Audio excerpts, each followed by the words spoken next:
Now, in this video, we're going to take up one more problem, the problem number 25.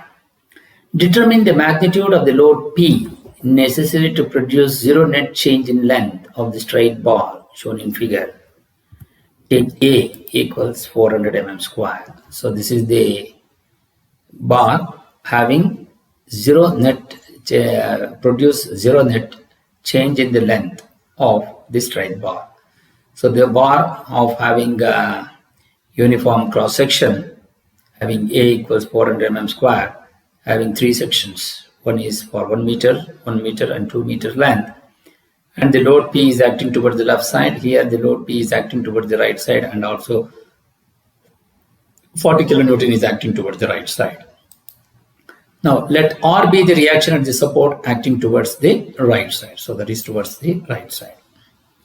So what is that? For equilibrium of the bar, so what you say, load acting towards the right side must be equal to the load acting towards the left side.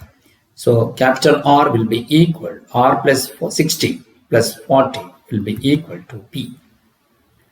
So now once it is, we assume that R will be acting towards the right side. So that is the beginning. Now then what happens, reaction will be equal to P minus 100. So at R will be equal to P minus 100. So what is the free body diagram of the segments which is shown? On a segment on the left hand side, if it is acting towards the left side, then it becomes tensile, so then that value is positive. And if it is acting towards the right side, then it becomes compressive, then it is on the right side, negative. Similarly, on the other end of the segment, that is on the right side, if the force is acting towards the left side, then it is in compressive force, then naturally it should be negative. And if it is acting towards the right side, then it becomes positive, then it will be tensile. So according to this problem, what are the things which is acting? They acting towards on the right hand side, P is acting towards the left side, P, and 60 and 40 is acting towards the right side. From the sign convention, what they say, the right side is acting positive, so minus P plus 400, minus P plus 60 plus 40, which will be minus P plus 100, so P minus 100 is the value. So it will be the load acting towards the right side, which is negative, so P minus 100 will be equal to P minus 100. So both will be of compressive in nature. So then what happens? So if it is minus P of 100, so it will be minus P plus 100. So it will be positive, that is towards the negative side. So it is compressive in nature. So similarly, when you are taking to the second segment, P minus 100 is acting toward the right side, and then P minus 100, so that is P is acting toward the left side. And so according to the convention, what we say is the force which is acting towards the left side is positive. So here positive, and the load which is acting toward the right side is negative, so minus P plus 100.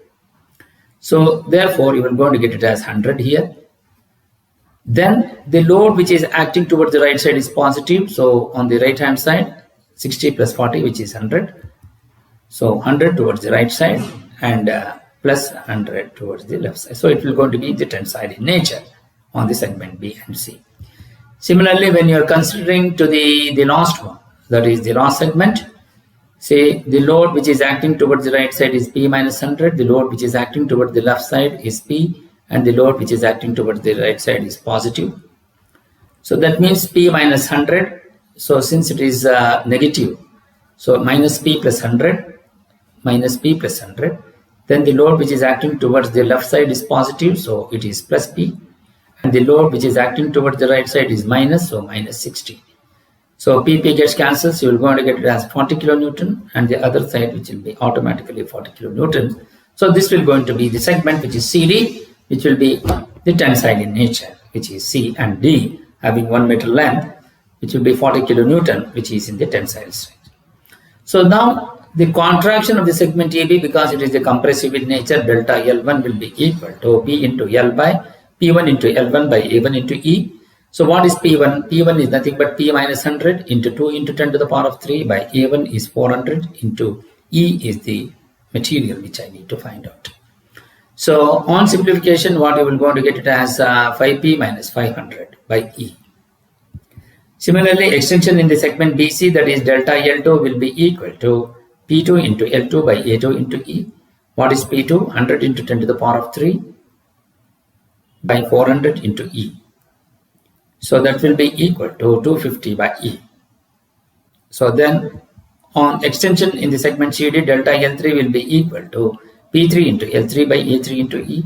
So that will be equal to 40 into 10 to the power of 3 by 400 into E, which is equal to, on simplification, you are going to get it as 100 by E. So what will going to be the total extension or the total change in the length of the bar, which is total L, will be equal to delta L1 plus delta L2 plus delta L3. So delta L1 is compressive, so that will be equal to, so there is no net change in the length of the bar, which is equal to 0, which is equal to minus of 5p minus 500 by E, because it is the contraction, plus 250 by E plus 100 by E. So 5 minus 5p minus, that is 5p minus 100 will be equal to 350. Therefore, P will be equal to 850 by E, which is equal to 170 kilonewton. So that is how we will be able to find the total load, which is a load coming on the segment of the reaction. So this is how we will be able to solve this problem. Now we are going to take up the one more problem. Determine the stresses in the various segments in the circular bar shown in the figure. Compute the total elongation on taking Young's modulus to be 195 GPa. So there are three cross sections wherein you have one cross section having diameter 20 and the other cross section having diameter 25, and the last cross section you have 50. So the loads which is acting toward the left side is 100, toward the right side is 300, toward the left side again is 250, and toward the right side, which is P4, which I need to find out. So the first condition is first I need to find out what is the load which is coming on that, the P4. So what is the equilibrium of the bar? The equilibrium of the bar says that the load on the left hand side will be equal to the load on the right hand side, or the load acting towards the right side must be equal to loads acting towards the left side. So what is that? So load acting towards the right side is 300 plus P4 will be equal to 100 plus 250. So on simplification, you will go to get the P4 will be equal to 50 kilonewton. So once you get that, now we are going to write the free body diagram. So first we are considering the first segment. To the left hand side, the load acting towards the right side is compressive, so negative. The load acting towards the left side is positive. It will going to be tensile, which is positive. Similarly, on the right hand side, if you are considering for the segment, the load acting towards the right side is positive and the load acting towards the left side is negative because it is compressive in nature.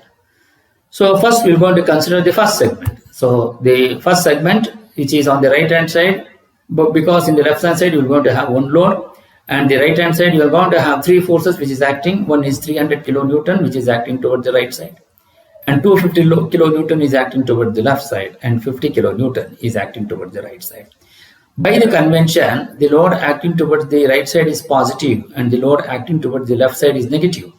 So what happens? You are going to get it as 300 minus 250 plus 50. So that will be equal to plus 100 kilonewton.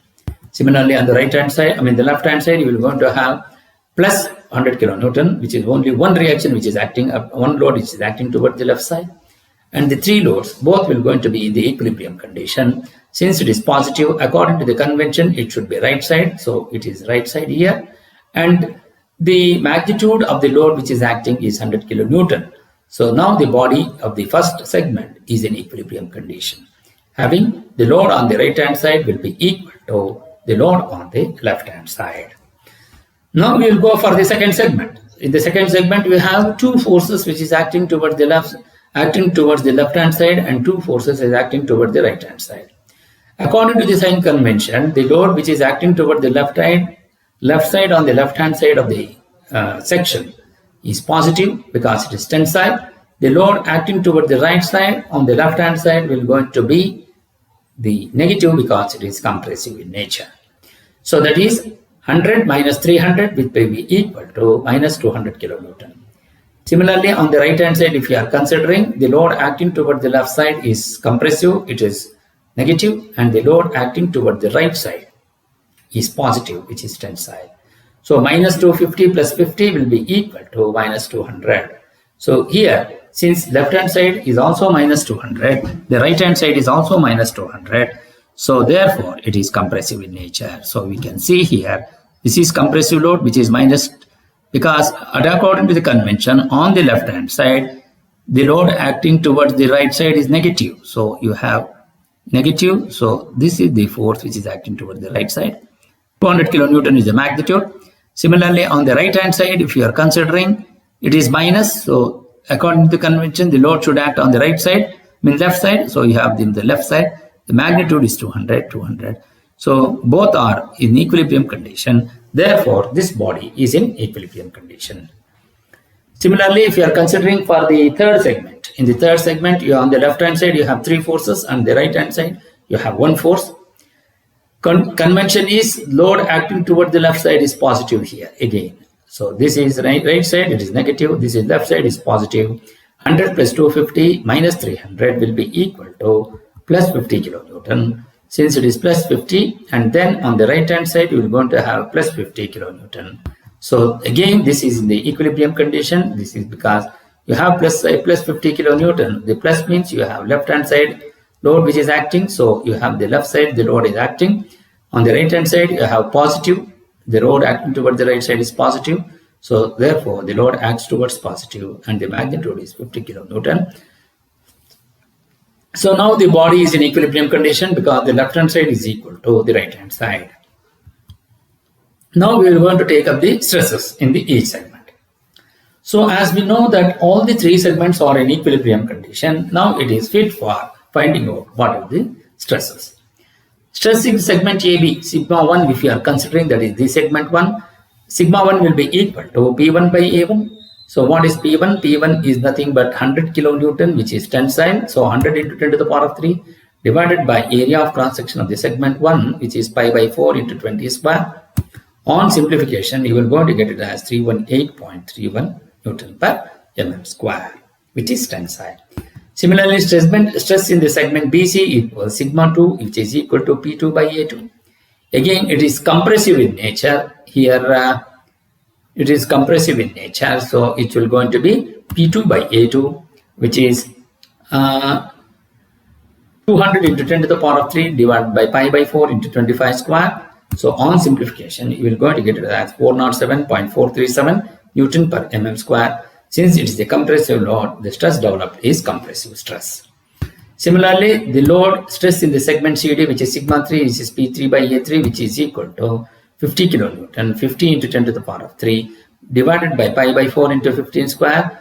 Again, it is tensile. On simplification, you will go to get it as 282.942 Newton per mm square, which is tensile stress. What is the elongation of the segment EB? This elongation of the segment EB, which is delta L1, will be equal to sigma P1 into L1 by A1 into E. So P1 by A1 is sigma 1 into L1 into E. What is sigma 1? You substitute the value of sigma 1 as 318.31, which is the stress in the segment 1, into 100 into 1000 into 100 divided by Young's modulus is 195 GPa. It is 195 into 10 to the power of 3. So on simplification, you will going to get it as 0.163 mm. So then the second segment is the compressive in nature, elongation of the segment BC, which is delta L2, which is sigma 2 into L2 by E, which is 407 into 407.437 into 200 by 195 into 10 to the power of 3, which is 0.418 mm. So here we have the second segment, it is compressive in nature. So naturally it should be compressive in nature. So it will going to be not the elongation, it will be contraction of the segment BC, which is delta L2, which is sigma 2 into L2 by E, which is substituting the value of sigma 2 as 407.437 into 200 divided by 195 into 10 to the power of 3, which is equal to 0.418 mm. So since the stress segment in the segment CD, which is tensile, so naturally elongation of segment CD will be equal to delta L3. sigma 3 into L3 by E, which is equal to 282.942, which is the stress in the segment 3, into 150, that is the length of the segment, divided by E is 195 into 10 to the power of 3, which is equal to 0.218 mm. So what will be the total change in the length of the bar, which is delta L, will be equal to delta L1 plus delta L2 plus delta L3. So delta L1 is 0.163. Since it is the compressive stress or the contraction of segment BC, so it will be negative minus 0.418, and the elongation of segment CD, which is tensile again, elongation, that is plus 0.218. On simplification, you will going to get it as minus 0.037 mm. So therefore, what is the total change in the length of the bar? Delta L will be equal to 0.037 mm. Since it is negative, so the change in length of the bar will going to be in the contraction. So this is how you will be able to solve this problem. Thank you.